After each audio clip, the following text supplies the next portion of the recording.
Hello guys, magandang gabi po sa ating lahat. Update po tayo sa aking mga fingerlings. Ngayong araw po, 28 days old na po sila. And kahapon po, nag-sizing po tayo. So ngayon po, magpapakain po ako ng aking mga alaga. At habang nagpapakain po ako, magbibigay po ako ng mga tips and ideas po patungkol sa pag-aalaga ng ating mga fingerlings. At dahil nakapag-sizing po ako kahapon at nakuha ko po yung mga fast grower or yung mga shooter, mga 2 to 3 days po, medyo mapapansin po natin ang biglaang paglaki po ng mga fingerlings natin. At ang isa pong rason kung bakit gumanda po ang paglaki ng ating mga alaga ay dahil po sa bagong tubig na ipinalit po natin noong nag-sizing po tayo.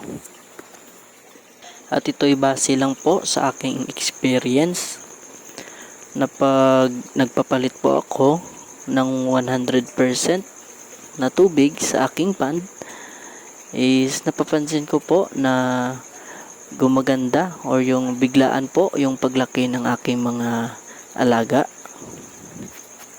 Ang nangyayari po kasi kapag nagpapalit po tayo ng tubig, lalong lalo na po pag 100% po ang tubig na ipinalit natin, ay bumabalik po sa normal yung ating water parameters dahil bago po ang tubig na ipinalit natin.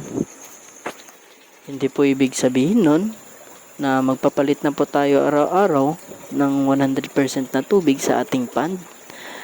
Iniiwasan din po natin na ma-stress yung ating mga alaga.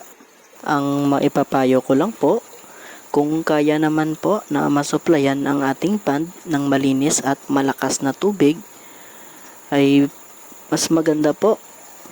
Hindi na po natin kailangan na mag-drain po araw-araw ng ating tubig sa pond.